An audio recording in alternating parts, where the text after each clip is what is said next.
भोला नवयुवक था, अढ़िया नाम था उसका। अढ़ाई कहते हैं 2.5 किलो को। पहला आहार उसका 2.5 किलो का ही है, आगे आप श्रद्धा रखें तो और प्लस हो सकता है। घर में माता पिता पधार गए तो उसे कोई 2.5 किलो आटे की कौन रोटी बना के दे। तो एक आश्रम में गए, उन्होंने कहा हमको नौकरी में रख लो, कोई सेवा में रख लो। तुम्हारा नाम क्या है? बोले अढ़ैया। वे कोई नाम है? बोले गांव के लोग कहते हैं क्योंकि 2.5 किलो हम पाते हैं। तो 2.5 किलो? बोले तौल के 2.5 किलो आटे का जब हम रोटी पाते तब हमारी बाल भोग होता है। आगे कोई श्रद्धा करे खीर पूड़ी, पर 2.5 किलो अन्न चाहिए। तो कहा यहाँ भंडारा है, तू रोज 2.5 किलो क्या 5 किलो पावे, क्या सेवा कर सकता है? तो उनका जो आप सेवा बताएंगे सिखाएंगे वो हम कर लेंगे। उनका तुम गाय चढ़ाया करो, उनका तुम गाय चढ़ाया करो, गाय चढ़ा। भाई भाई देखो, हमारा वैष्णव सिद्धांत है, तुम गाय चराने जा रहे हो, हम यहां से तुम्हें अमनिया दे दिया करेंगे, जंगल में तुम बनाओ और वहीं ठाकुर जी को भोग लगाओ और पाओ। बिना भोग लगाए पाने का विधान हमारे आश्रम से आपका नहीं बन सकता। बोले हमको तो कुछ आता नहीं भोग लगाना, क्या भोग लगाएं? तो उनका जब आप बना लीजिएगा, क्योंकि अब यहां 2.5 किलो तुम्हारे लिए अलग से बन करके जाए, तुम अपना बनाओ, जो जो चाहो भंडारी से कह दिया दे दिया करो, वहीं लकड़ी बीनो, वहीं बनाओ और गाय चराओ और ठाकुर को भोग लगा के पाओ। जितना मनावे आप पाओ।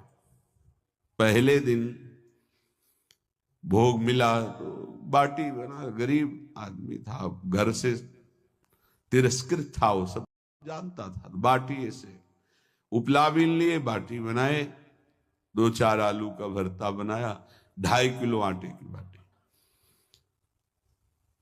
उसने कहा गुरुदेव के ठाकुर आओ भोग लगाओ आके।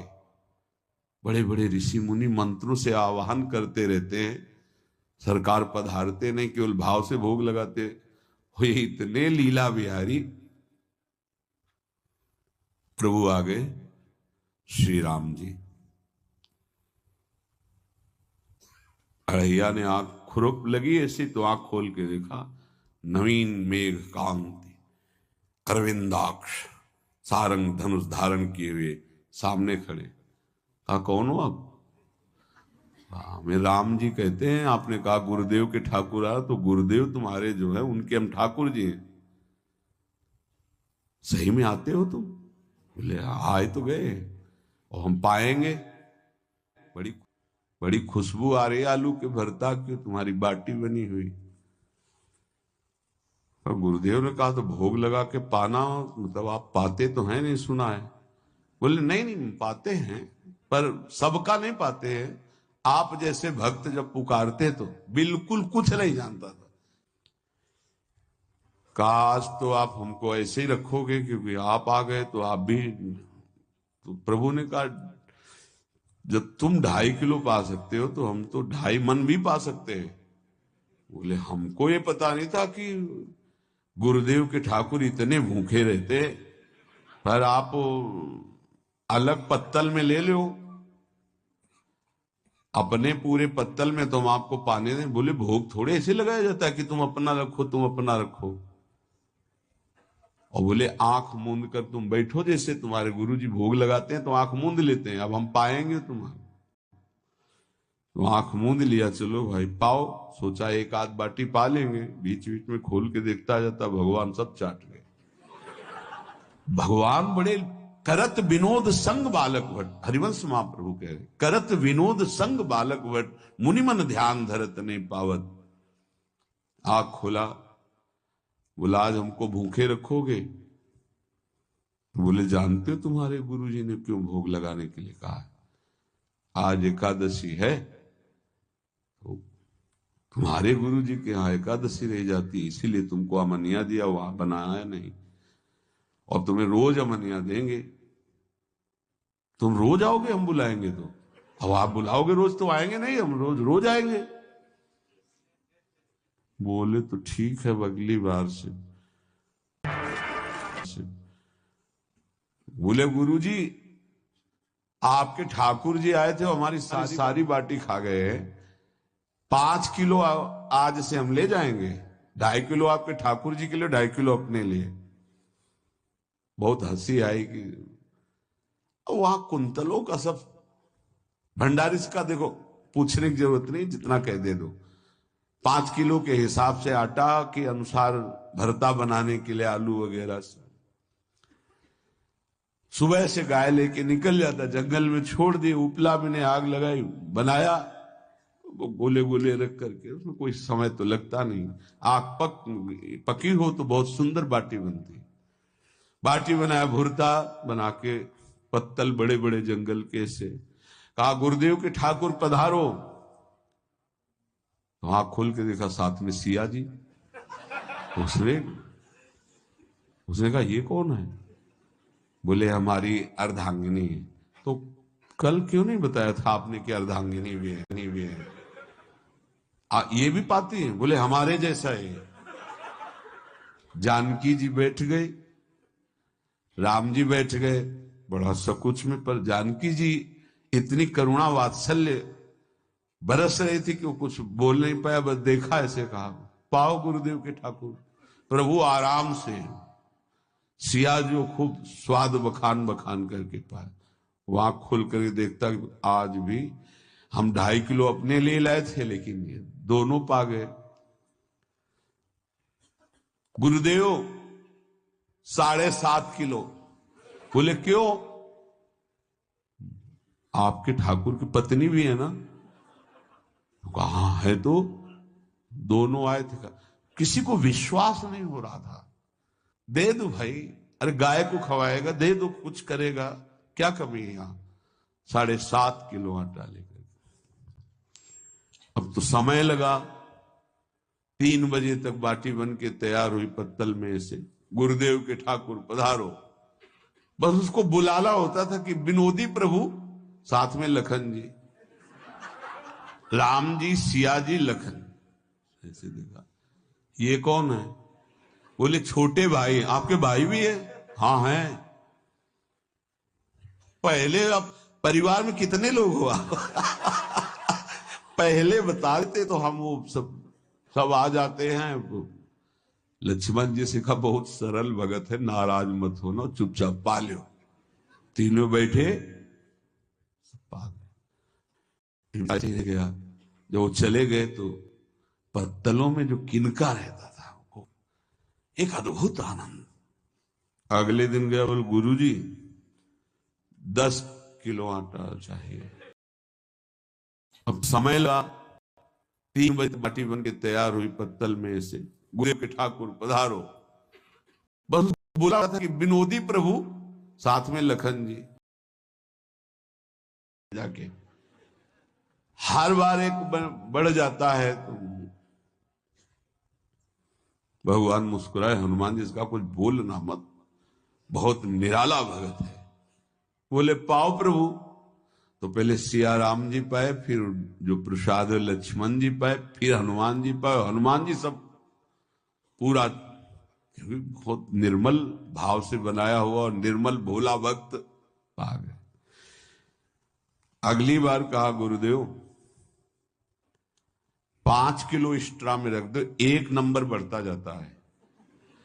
आपके पहले ठाकुर जी आए, फिर ठाकुरायन जी आए, फिर उनके भाई आए, फिर इस बार तो बहुत भयानक रूप, गदा लिए हुए, लाल अरुण वर्ण शरीर का प्रकट हो रहा है।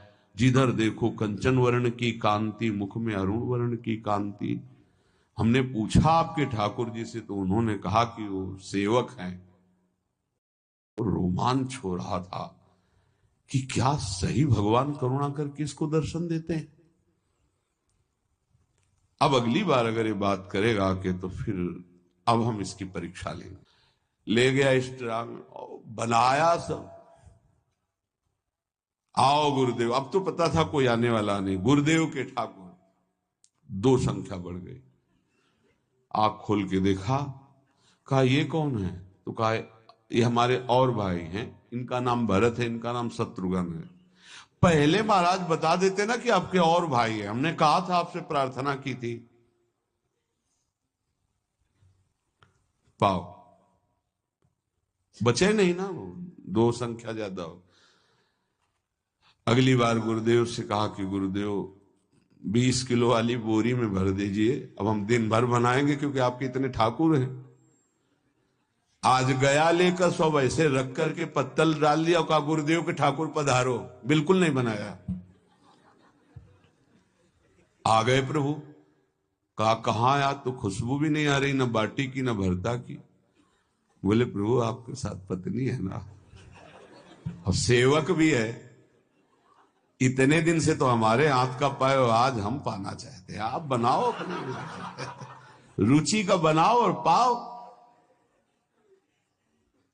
प्रभु ने सिया जी की तरफ देखा कि अलवेला वक्त, सिया जी ने कहा अनंत सामर्थ्यशाली शक्तियों की स्वामिनी। बोले प्रभु देखो हमने ना उपला बिना ना लकड़ी, आपके सेवक है ना, इनसे बोलो। तो हनुमान जी से कहा कि आप उपला और लकड़ी इकट्ठा करो, भाई आदेश है भगत का। लक्ष्मण जी चूल्हा जला रहे हैं, व्यवस्था आग की, और सियाजू के आंखों में आंसू भी आ रहे, धुआं भी लग रहा है, पर बना रहे। उसने कहा बनाओ, हम गाय एकत्रित करके आ रहे हैं, और भागा वो आश्रम में गया। बोले गुरुदेव आज पूरे परिवार सहित हमने फंसा लिया है आपके ठाकुर को। उनका क्या फंसा लिया है? बोले बड़े ठाकुर, छोटे ठाकुर, सेवक, उनकी पत्नी और 2 भाई उनके, पूरा परिकर, सब बना रहे रोटी बाटी सब। महाराज आप चलो, आपको शंका होती थी आज उनके हाथ कपाएंगे। तो उनको लगा कि पागल आदमी, राम जी, लखन जी, भरत, शत्रुघ्न, सिया जी, हनुमान जी, ये बड़े बड़े योगियों के ध्यान में आने वाले नहीं, ये कैसे एक गंवार आदमी जिसको कभी कोई नाम जपना नहीं आया, कोई ग्रंथ नहीं आया, उसके सामने। पर भगवान की दयालुता पर संशय नहीं करना चाहिए। चल के देखते हैं। जो जी ही वहां गए, चूंकि निरंतर भजन परायण थे, वहां गए तो पूरा राम दरबार उपस्थित, और बड़ा सुंदर व्यंजन स्वयं जानकी जी बना रहे। प्रभु के चरणों में साष्टांग दंडोत है। कहा प्रभु लीला समझ में नहीं आई। भगवान ने कहा देखो, जो ज्ञानी भक्त हैं उनके लिए मैं अत्यंत तर्क के द्वारा भी पकड़ में नहीं आता। जो विद्वान हैं उनकी विद्वता मुझे छू नहीं सकती, लेकिन जो दीन है और भोले हैं उनके सामने मैं अपने इस दिव्यता, इस महानता को देखो। तुम्हारे इस भक्त की आज्ञा पर हमारा पूरा परिकर लगा हुआ है सेवा में। ठाकुर जी की कृपा से जो गुरुदेव का प्रताप, जो ऐसा सौभाग्य मिला, परोसने में दोनों गुरु और शिष्य, पाने में प्रभु। बाद में जब प्रभु ने पा लिया तो जानकी जी ने उच्छिष्टामृत प्रभु का लेके और कहा देख, आज तक तू मुझे देख नहीं पाया, देखते हुए भी जीव ही जानकी जी ने अपने कर कमल से उस बालक को पवाया, अढ़ैया को, त्रिगुण माया का मल नष्ट हुआ। ओ जी सच्चिदानंद प्रभु का साक्षात्कार निहाल हो गया। कब कौन से गुण पर कैसे रीझ जाए विश्वास कीजिए, बस आवश्यकता सहज होने की। हमारी स्वामिनी जो सहज है, सहज होने की आवश्यकता है।